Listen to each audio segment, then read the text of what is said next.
Site ವಿಚಾರಕ್ಕೆ ಎರಡು ಗುಂಪುಗಳ ನಡುವೆ ಮಾರಾಮಾರಿಯಾಗಿದೆ. ಖಾಕಿ ಮುಂದಿಗೆ ಅಂದ್ರೆ ಪೊಲೀಸ್ನವರ ಮುಂದಿಗೆ ಮುಖಾಮೂತಿ ನೋಡದೆ ಹೊಡೆದಾಡ್ಕೊಂಡಿದ್ದಾರೆ.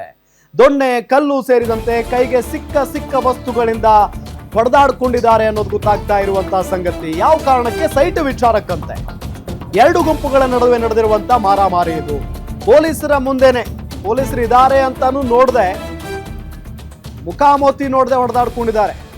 ಚಿಕ್ಕಬಳ್ಳಾಪುರ ಜಿಲ್ಲೆಯ ಚಿಂತಾಮಣಿ ತಾಲೂಕಿನ ಮಹಮ್ಮದ್ಪುರದಲ್ಲಾಗಿರುವಂತಹ ಘಟನೆ. ಮಹದೇವಮ್ಮ, ನಾರಾಯಣಸ್ವಾಮಿ ಕುಟುಂಬಗಳ ನಡುವೆ ಆಗಿರುವಂತಹ ಗಲಾಟೆ ಇದು. ನಾರಾಯಣಸ್ವಾಮಿ ರಮೇಶ್ ನರಸಿಂಹ ಎಂಬುವವರಿಂದ ಹಲ್ಲೆ ಆಗಿದೆ.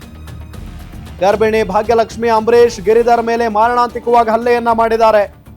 ಗಾಯಾಳುಗಳಿಗೆ ಚಿಂತಾಮಣಿ ಸಾರ್ವಜನಿಕ ಆಸ್ಪತ್ರೆಯಲ್ಲಿ ಚಿಕಿತ್ಸೆಯನ್ನ ನೀಡಲಾಗ್ತಾ ಇದೆ. ಎಸ್, ಈ ದೃಶ್ಯವನ್ನ ನಿಮ್ಗೆ ತೋರಿಸ್ತಾ ಇದ್ದೀವಿ.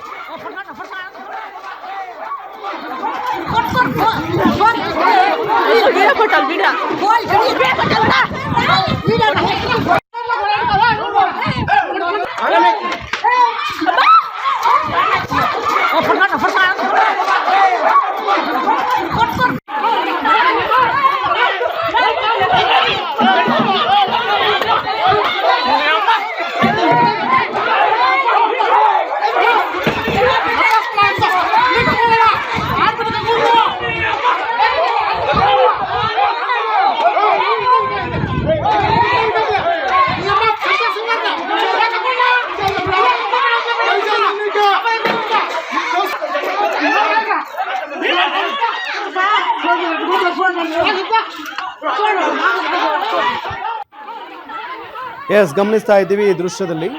ಕುಟುಂಬಗಳು, ಹೆಣ್ಮಕ್ಳಿದ್ದಾರೆ, ಹುಡುಗರಿದ್ದಾರೆ, ವಯಸ್ಸಾದವರಿದ್ದಾರೆ. ಎಷ್ಟು ಕೋಪ ನೋಡಿ, ಎಷ್ಟು ದ್ವೇಷ. ಸೈಟ್ ವಿಚಾರ ಹಾಕಿದ್ದು. ಸೈಟ್ ವಿಚಾರ ಅಂತ ಬಂದಾಗ ಕಾನೂನಿನ ಪ್ರಕಾರ ಏನು ಬೇಕಾದರೂ ಮಾಡ್ಕೊಳ್ಬಹುದಾಗಿತ್ತು. ಬಟ್ ಇಲ್ಲಿ ಇವರಿವರ ನಡುವೆ ವಾಕ್ಸಮರ ನಡೆದಿದೆ. ಮಾತಿಗೆ ಮಾತು ಬೆಳೆದು ಏನು ಮಾಡ್ತೀಯಾ, ನೀನೇನು ಮಾಡ್ಕೊಳ್ತೀಯಾ, ಹಿಂಗೆ ನಡ್ಕೊಂಡು ಹೋಗಿ ಅದು ಕುಟುಂಬಗಳ ನಡುವೆ ಹೊಡೆದಾಡೋ ಲೆವೆಲ್ಗೆ ಹೋಗಿದ್ದೇನೆ. ಹೆಣ್ಣುಮಕ್ಕಳಿದ್ದಾರೆ ಸೆಂಟರ್ನಲ್ಲಿ, ಅವರು ಹೊಡಿತಾ ಇದ್ದಾರೆ, ಅವರು ಬಿಡಿಸೋದಕ್ಕೆ ರೆಡಿ ಇಲ್ಲ, ಅವರು ಹೊಡೆದಾಡ್ಕೊಳ್ತಾ ಇದ್ದಾರೆ. ಸೊ ಕಟ್ಟಿಗೆ ತಗೊಂಡಿದ್ದಾರೆ, ಮರದ ದಿಂಬೆಗಳಿಂದ ಹೊಡೆದಾಡ್ಕೊಂಡಿದ್ದಾರೆ. ಎಷ್ಟೋ ಜನರು ತಲೆನೇ ಹೊಡೆದೋಗಿದೆ. ಪ್ರಾಣಕ್ಕೆ ಹೆಚ್ಚು ಕಡಿಮೆ ಆದರೆ ಪ್ರಾಣ ವಾಪಸ್ ಬರುತ್ತಾ?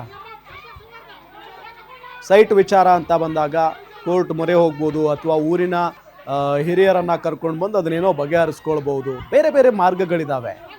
ಇದೆಲ್ಲ ಬಿಟ್ಟು ಈ ಲೆವೆಲ್ಗೆಲ್ಲ ಹೊಡೆದಾಟ, ಒಳ್ಳೆ ರೌಡಿಗಳ ಥರ ಹೊಡೆದಾಡ್ಕೊಂಡಿದ್ದಾರೆ ನೋಡಿ.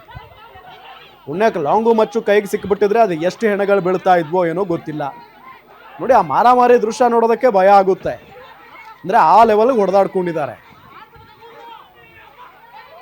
ಇದೇ ವಿಚಾರಕ್ಕೆ ಸಂಬಂಧಪಟ್ಟಂತೆ ಡೀಟೇಲ್ಸ್ ಕೊಡ್ತಾರೆ ನಮ್ಮ ರಿಪೋರ್ಟರ್ ರಾಜಪ್ಪ ಸಂಪರ್ಕದಲ್ಲಿದ್ದಾರೆ. ರಾಜಪ್ಪ, ಇವರೇನು ಫ್ಯಾಮಿಲಿ ಇರೋರಾ ಅಥವಾ ರೌಡಿಗಳೇನಾದರೂ ಬಂದಿದ್ರಾ ಅಲ್ಲಿ ಹಂಗೆ ಹೊಡೆದಾಡ್ಕೊಂಡಿದ್ದಾರೆ? ಜೊತೆಗೆ ಏನು ಕಾರಣ, ಅಸಲಿಗೆ ಯಾರು ತಪ್ಪಿದೆ ಅಲ್ಲಿ?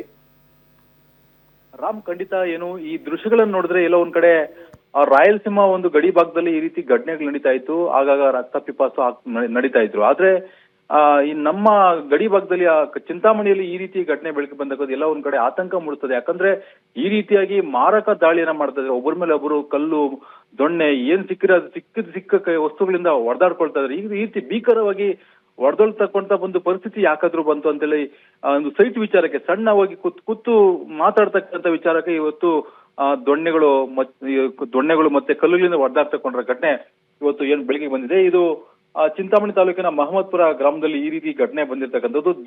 ಮಹಾದೇವಮ್ಮ ಮತ್ತೆ ನಾರಾಯಣಸ್ವಾಮಿ ಕುಟುಂಬಗಳ ನಡುವೆ ಈ ರೀತಿ ಸೈಟ್ ವಿಚಾರಕ್ಕೆ ಗ್ರಾಮ ಪಂಚಾಯತಿಯಿಂದ ಒಂದು ಸೈಟ್ ಮಂಜೂರಾಗಿರುತ್ತೆ. ಆ ಸೈಟ್ ಅನ್ನ ಅಡಿಪಾಯ ಹಾಕೋದಕ್ಕೆ ಒಂದು ಸಂದರ್ಭದಲ್ಲಿ ಇಬ್ಬರು ಎರಡು ಕುಟುಂಬಗಳ ನಡುವೆ ಒಂದು ಮಾತುಕತೆ ಬೆಳೆದಿದೆ. ಮಾತುಕತೆ ಇವತ್ತು ಕೈ ಮಿಲಾಯಿಸುವ ಹಂತಕ್ಕೆ ತಲುಪಿದ್ದು. ಈಗ ನಾರಾಯಣಸ್ವಾಮಿ, ರಮೇಶ, ನರಸಿಂಹ ಎಂಬುವರಿಂದ ಮಾರಣಾಂತಿಕ ಹಲ್ಲಾಗಿದೆ. ಗರ್ಭಿಣಿ ಅಂತನೂ ಕೂಡ ನೋಡಿಲ್ಲ.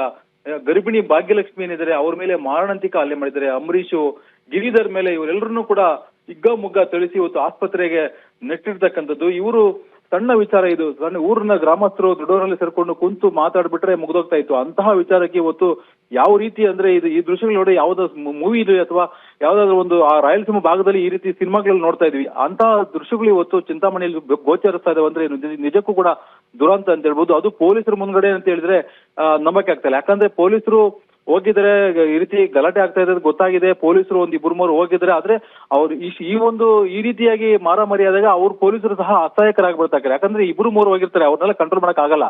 ಅಂತಹ ಜಾಗದಲ್ಲಿ ಈ ರೀತಿಯಾಗಿ ಅವರು ಮುಖಾಮುಖಿ ಅಣ್ಣ ತಮ್ಮ ತಂಗಿ ಎಲ್ಲ ಅವರೆಲ್ಲ ಒಂದೇ ಸಮುದಾಯಕ್ಕೆ ಸೇರಿರ್ತಕ್ಕಂಥವ್ರು ಈ ರೀತಿಯಾಗಿ ಬಡದರ್ಕೊಂಡ್ಬಿಟ್ರೆ ಯಾವ ರೀತಿ ಇವರು ಸಮಾಜಕ್ಕೆ ಏನ್ ಮೆಸೇಜ್ ಕೊಡ್ತಾರೆ ಅಂತಕ್ಕಂಥದ್ದು ಕೂಡ ಗೊತ್ತಾಗ್ತಿಲ್ಲ ರಾಮ್. ಯಾಕಂದ್ರೆ ಅಲ್ಲಿ ಸಣ್ಣ ಪುಣ್ಣ ಮಕ್ಕಳಿದ್ದಾರೆ, ಅವರೆಲ್ಲ ಇವ್ರು ನೋಡಿ ಏನ್ ಕಲಿಬೇಕು, ಇವರು ಯಾವ Okay, ರೀತಿ ರಾಜಪ್ಪ. ಮಕ್ಕಳಿಗೆ ಮಾರ್ಗದರ್ಶನ ಕೂಡ ಅನುಮಾನ ಮೂಡಿಸ್ತಾ ಇರ್ತಕ್ಕಂಥದ್ದು ರಾಮ್. ಥ್ಯಾಂಕ್ ಯು ತಮ್ಮೆಲ್ಲ ಮಾಹಿತಿಗಾಗಿ.